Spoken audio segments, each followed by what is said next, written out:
Alors que les protagonistes des autres isekai populaires passent des années à rougir de pure honte au simple regard d'une fille, Rude Grera s'est constitué un harem complet et a réussi ce qui prend des centaines d'épisodes à des autres personnages.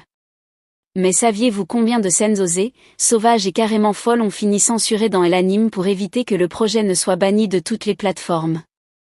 Je vous préviens tout de suite. Aujourd'hui, nous allons parler de sujets très mûrs et piquants, alors si vous n'êtes pas prêt pour une bonne dose de gêne et pour analyser en détail les escapades de Rude sous les draps, vous feriez mieux de fermer cette vidéo dès maintenant.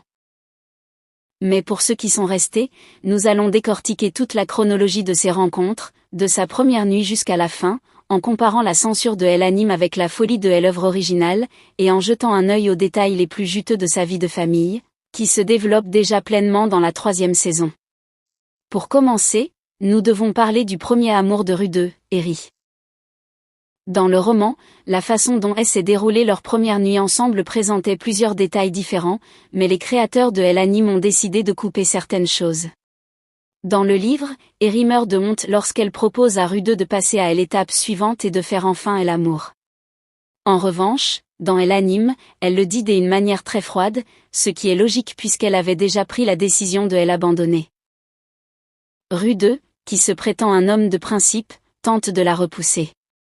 Dans le roman, pour le convaincre, Eri lui propose une alternative, elle lui dit que, s'il ne veut pas aller plus loin, il peut au moins lui caresser les fesses. Dans l'anime, ils ont retiré cette ligne de dialogue, et c'est tant mieux, car cela sonnait franchement un peu gênant. Mais ils ont aussi retiré un autre détail assez drôle. Quand Eri s'est assise sur Rude, elle a senti que quelque chose la gênait là-dessous.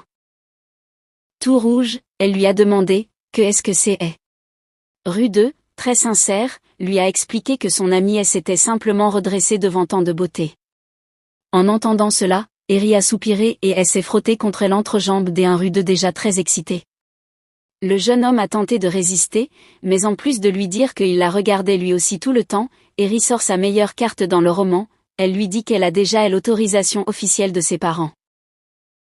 Dans l'anime, ils ont omis ces mots, et il s'est avéré que ce fut le coup de pouce définitif pour que Rude se décide. Si l'anime avait accordé plus de temps à cela, la douleur de la voir partir le lendemain aurait été ressentie de manière beaucoup plus intense. La scène en elle-même dans l'anime est excellente. Il faut prêter attention au verre de vin que Rude ne cesse de faire bouger avant qu'il ne tombe au sol. Ce genre de métaphore visuelle, montrant la passion à travers des verres qui se brisent et une musique dramatique en fond, fonctionne toujours à merveille pour poser l'ambiance. Mais cette nuit de passion a fini par être une catastrophe totale pour Rude. Eri est parti en ne lui laissant qu'un mot d'adieu, ce qui a laissé le pauvre garçon complètement brisé et avec un énorme traumatisme psychologique. C'est précisément ce stress si lourd qui l'a conduit à sa prochaine expérience, qui fut un échec absolu. Nous parlons de Sarah. Dans l'anime, quand Rude ne parvient tout simplement pas à bander au lit à cause de ses traumatismes, Sarah lui dit que ce qui s'est passé est dégoûtant et commence à le traiter avec mépris. Mais dans le roman, sa réaction a été beaucoup plus calme et elle a même dit « Quelle malchance !» Dans l'adaptation, il est non pas bien expliqué pourquoi elle avait conçu autant de haine envers lui après cette panne. En apprenant qu'il venait de la prestigieuse famille Grera, Sarah a pensé que toutes ces histoires sur la recherche de sa mère n'étaient que des mensonges et qu'il était en réalité un noble gâté qui s'était enfui de chez lui pour s'amuser. Elle détestait les nobles, en particulier les Grera, car lorsque sa ville natale avait eu besoin d'aide contre les monstres, il la leur avait refusé, provoquant la mort de toute sa famille. Après cela, ils ont traversé une longue période de sécheresse, jusqu'à ce que Sylphie réapparaisse dans la vie de Rude. Durant la moitié de la 2e saison, il n'avait pas la moindre idée que le mystérieux Fitz était en réalité son ami d'enfance. Il a fallu que elle-même prenne l'initiative de révéler son identité, par la même occasion, d'organiser une séance de thérapie sous les draps, ce qui a finalement guéri complètement le problème de Rude là-bas. Dans cette partie, il n'y a pas tant de drame, et d'ailleurs, de nombreux spectateurs s'agacent déjà de voir Rude si distrait qu'il ne reconnaît pas Sylphie. À présent, l'histoire avec sa 2e épouse, Roxy, et leur première rencontre intime est complètement différente entre l'anime et le roman.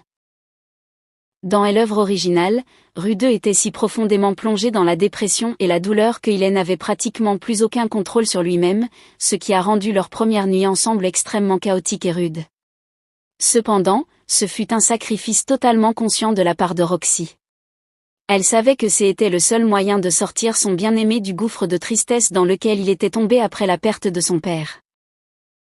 Guérir la tristesse de cette manière est un procédé assez connu en littérature, bien qu'il suscite des débats. De plus, bien que Roxy soit physiquement plus âgée que lui, ils ont mentalement le même âge. Finalement, Rude finit par épouser aussi bien Sylphie que Roxy. Sylphie savait déjà que son mari était un grand coquin et que, tôt ou tard, une autre arriverait au nid. Mais elle savait aussi qu'il était un homme droit et qu'il amènerait sa nouvelle compagne à la maison de manière officielle. C'est pourquoi Roxy a été accueillie à bras ouverts. Le destin les voulait déjà ensemble, car dans la chronologie originale, sans l'intervention de Rude, Roxy devait être la maîtresse de magie de Sylphie. À partir de là, la vie de famille de Rude a commencé à prendre de l'ampleur et le moment de leur première expérience de groupe est vite arrivé. Cela s'est produit après que Sylphie a donné naissance à leur premier bébé. Pour l'anniversaire des Esha et de Norn, Rude est sorti avec ses épouses pour acheter des cadeaux et, le soir, il a fait une surprise à Roxy et à Sylphie, il a loué une chambre dans une auberge locale pour faire l'amour à trois. Le plus drôle, c'est qu'elles ont tout compris dès qu'elles ont vu l'enseigne de l'endroit. Il s'avère que l'expérimentée Félinalise leur avait déjà fait un exposé très détaillé et leur avait conseillé d'y emmener Rude si elles voulaient pimenter leur relation. La sage-femme leur avait tout appris, si bien que cette nuit de passion fut un véritable succès. Mais le véritable ouragan a frappé sa vie lorsqu'Eri est revenue. Elle l'aimait depuis l'enfance, mais après avoir perdu contre Orsted, elle s'est sentie trop faible et est partie s'entraîner, laissant cette note si confuse. Quand Rude a enfin découvert la vérité grâce à son double du futur, il a écrit une lettre à Eri. Il lui a confessé en toute honnêteté qu'il avait déjà 2 épouses, mais que si elle voulait toujours être avec lui, elle pouvait être la 3e. Eri a accepté sans hésiter et est immédiatement revenu dans la famille. Leur première nuit après tant de temps séparés est devenue un véritable tourbillon. Eri est arrivée en disant directement qu'elle voulait un enfant. Quand Rude a tenté de calmer le jeu en disant qu'il devait d'abord en parler à ses autres épouses, elle l'a coupé net en lui disant « J'y ai déjà parlé avec elle ». La jeune fille était restée 5 ans sans toucher personne, alors au lit, elle s'est comportée comme une véritable bête sauvage. Rude a tenté de commencer doucement, avec des préliminaires, du vin et de la discussion, mais Eri lui a crié « Au diable tout ça ! Tu as une idée de depuis combien de temps j'y attends ?» Maintenant qu'ils étaient mariés, Rude était sa propriété et elle allait faire de lui ce qu'elle voulait. Bien que le jeune homme ait tenté de dominer au début en utilisant sa technique, la condition physique d'Eri s'est révélée être d'un tout autre niveau. Dans la seconde moitié de la rencontre, elle a pris le contrôle total. Rude s'est réveillé dans ses bras, se sentant complètement vaincu. Si avec Roxy il avait mené la danse, ici il s'est fait secouer d'une belle manière.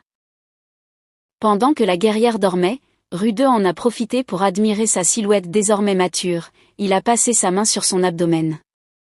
Bien dessiné, puis sur ses courbes spectaculaires, dont il n'avait pas pu s'approcher correctement la nuit car elle le tenait prisonnier avec la force d'une clé d'étranglement.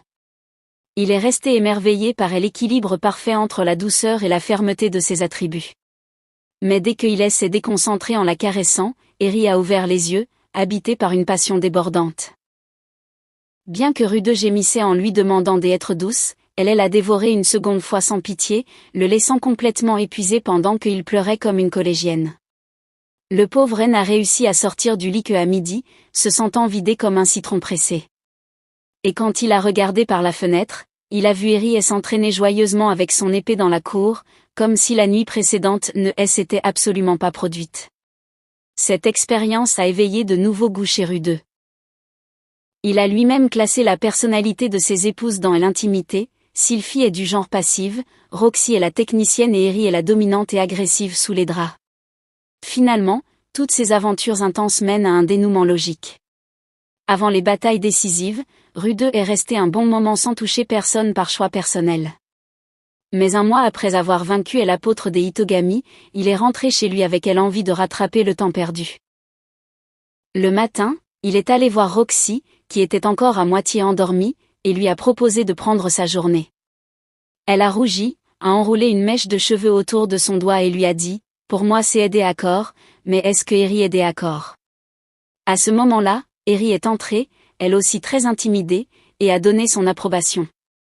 Rude a pris Sylphie par la main et tous ensemble se sont enfermés dans la chambre pour organiser une incroyable séance de groupe à 4. C'est ainsi que cet ancien ermite a fini par atteindre la réussite absolue dans la vie, couronné par une multitude d'enfants. Mais cela est une autre histoire. Et vous, qu'en pensez-vous? Laquelle des 3 épouses de Rude trouvez-vous la meilleure dans son genre? Laissez votre avis dans les commentaires pour lancer un bon débat.